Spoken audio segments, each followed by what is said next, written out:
Hello உறவுகளே, நான் தான் உங்கள் Sharan Kannan. Welcome to Sharan Kannan official channel. And இது get to know with your Sharan Kannan segment 2. நம்மளுக்கு ஜட்மெண்ட் கிடச்சிருச்சு. அதை பற்றி நான் லாஸ்ட்டில் சொல்லியிருக்கேன். ஸோ எப்படி ஆச்சு எல்லாம் ஆச்சுன்னு சொல்கிறேன்.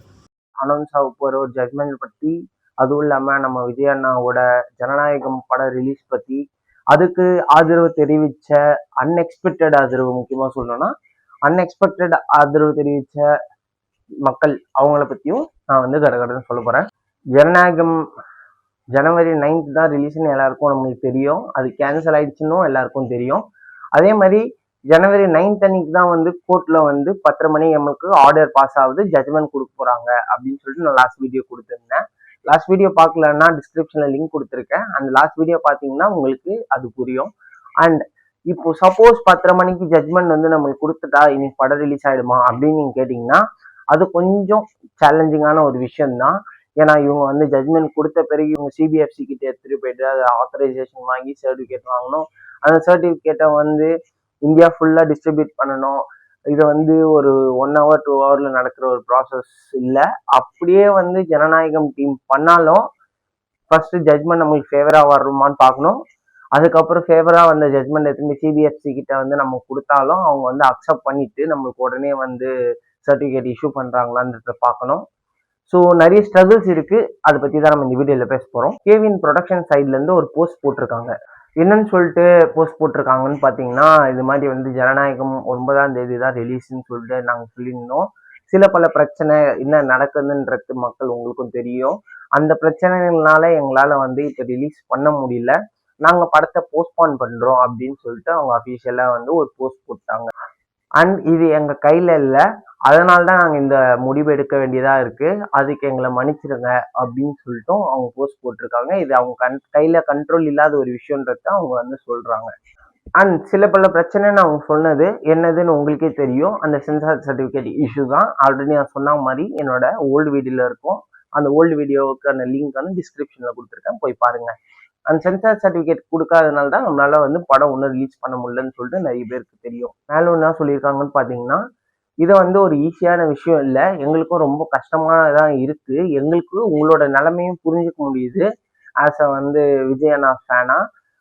அதுவும் இல்லாமல் வந்து இந்த படத்துக்கு எதிர்பார்த்த நிறைய மக்கள் எல்லாரோட மனப்பான்மையை வந்து நாங்கள் புரிஞ்சுக்கிறோம்.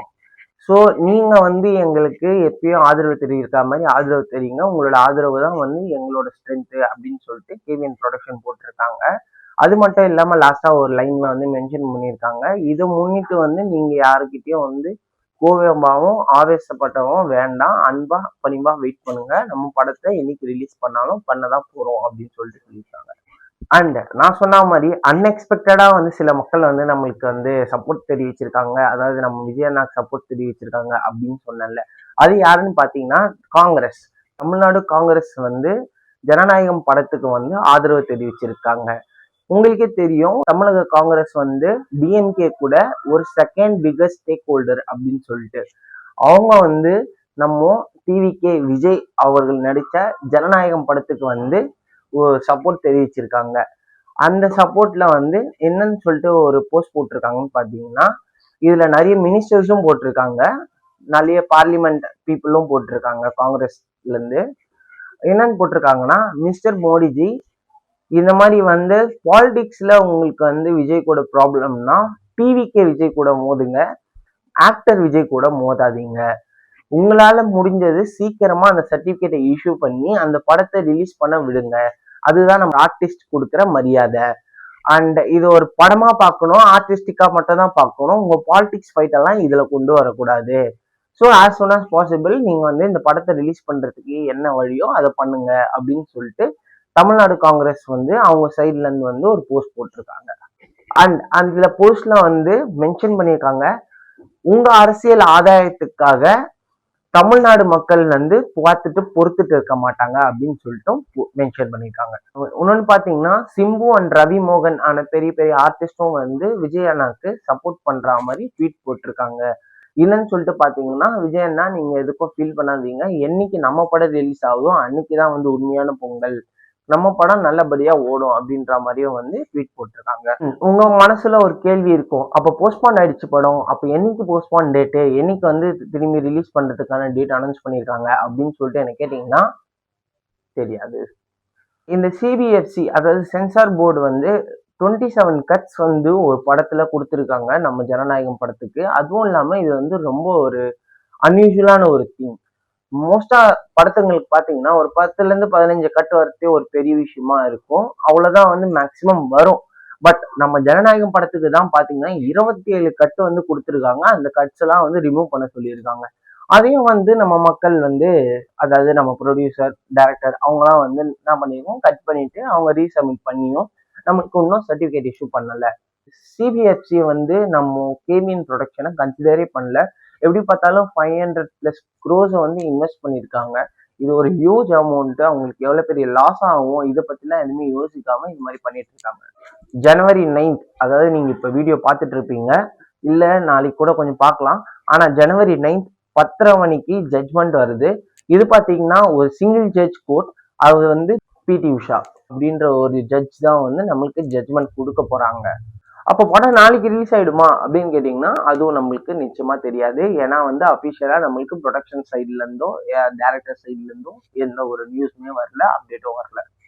சப்போஸ் இந்த ஜனவரி 9th 10:30 மணிக்கு ஜட்மெண்ட் நம்மளுக்கு ஃபேவரா வந்துடுச்சுன்னா அந்த ஜட்மெண்ட் காப்பியை எடுத்துட்டு போயிட்டு நம்ம சிபிஎஃப்சில ப்ரொடியூஸ் பண்ணோம். அவங்க வந்து எந்த ஒரு பிரச்சனையும் பண்ணாம நம்மளுக்கு சர்டிபிகேட் இஷ்யூ பண்ணிட்டாங்கன்னா மட்டுமே தான் படத்தை நம்மளுக்கு ரிலீஸ் பண்றதுக்கான டேட் அனௌன்ஸ் பண்ணப்படும் நான் எக்ஸ்பெக்ட் பண்றேன். சப்போஸ் அவங்க எதனா ப்ராப்ளம் திரும்பியும் வந்து கிரியேட் பண்ண ஆரம்பிச்சிட்டாங்கன்னா இது மேலும் மேலும் தொடர்ந்துட்டு தான் போகும். அது உங்களுக்கே தெரியும். ஸோ சொன்ன மாதிரி ஜட்மெண்ட் நம்மளுக்கு ஃபேவரா வரணும். ஜட்மெண்ட் ஃபேவரா வந்துருச்சுன்னா அந்த காப்பியை எடுத்துட்டு போயிட்டு நம்ம வந்து சென்சார் போர்டு சிபிஎஃப்சி கிட்ட வந்து ப்ரொடியூஸ் பண்ணணும். அவங்க வந்து எந்த ப்ராப்ளமும் பண்ணாம நம்ம சர்டிபிகேட் இஷ்யூ பண்ணணும். இஷ்யூ பண்ண பிறகுதான் நம்ம வந்து ஆல் ஓவர் இந்தியா வந்து அந்த சர்டிபிகேட்டை புஷ் பண்ணி நம்ம வந்து படத்தை ரிலீஸ் பண்றதுக்கான ப்ராசஸ் வந்து இன்வால்வ் பண்ண முடியும். இதுல இன்னொரு தகராறும் இருக்குங்க. நான் சொன்ன மாதிரி இது ஒன் ஜட்ஜ் கோர்ட், அதாவது ஜட்ஜ் பிடி உஷா. இப்போ வந்து நம்ம சிபிஎஸ்சி சப்போஸ் ப்ராப்ளம் பண்ணாங்கன்னா 2 ஜட்ஜ் கோர்ட்டுக்கும் வந்து இந்த ப்ராப்ளம் வந்து போறதுக்கு வாய்ப்பு இருக்கு நிறையவே. ஸோ என்ன கேட்டிங்கன்னா தமிழ்நாட்டிலேயே இதுதான் வந்து ஒரு longest leave. So KVN production சைட்ல இருந்து பாத்தீங்கன்னா எப்படியும் வந்து இந்த லீவை தான் யூட்டிலைஸ் பண்ண பார்ப்பாங்க. இதை விட்டுட்டா அதுக்கப்புறம் வந்து மார்ச்ல வந்து போர்டு எக்ஸாம்ஸ் வந்துடும். அது ஏப்ரல் மேல வந்து நம்மளுக்கு எலெக்ஷன் வந்துடும். ஸோ மோஸ்ட் ப்ராபப்ளி இந்த படத்தை வந்து எலெக்ஷன் முன்னாடி தான் ரிலீஸ் பண்ணணும்னு வந்து ரொம்ப ஸ்ட்ராங்கா இருக்காங்க. ஸோ அதே மாதிரி வந்து அவ்வளவு நாள்லாம் இருக்க மாட்டாங்க, பயப்பட வேண்டாம். இந்த ஜனவரி இந்த பொங்கலுக்குள்ளேயே வந்து ரிலீஸ் ஆயிடும்ன்றது நான் நம்புறேன், நீங்களும் நம்புங்க. இந்த ஹாலிடே தான் அவங்க கேபிட்டலைஸ் பண்ண பாக்குறாங்க ப்ரொடக்ஷன்ஸும். ஸோ அதுதான் அவங்களுக்கும் வந்து ப்ராஃபிட்டபிளா இருக்கும். So let's wait and see. Hello, நான் இந்த வீடியோ அப்டேட் பண்ணிட்டுறதுக்கு லேட் ஆயிடுச்சு. ஸோ ஆனால் நம்மளுக்கு ஜட்மெண்ட் வந்துருச்சு. ஜட்மெண்ட் நம்மளுக்கு பாசிட்டிவாக வந்திருக்கு. அதில் என்ன பார்த்தீங்கன்னா நம்மளுக்கு U/A சர்டிஃபிகேட் கொடுத்துருக்காங்க. ஸோ I5 to ஜனநாயகம் team and congratulations to KVN production and ஜனநாயகம் டீம் அண்ட் விஜயண்ணா. ஸோ இன்னைக்கு இவ்வளோதாங்க மேட்ரு.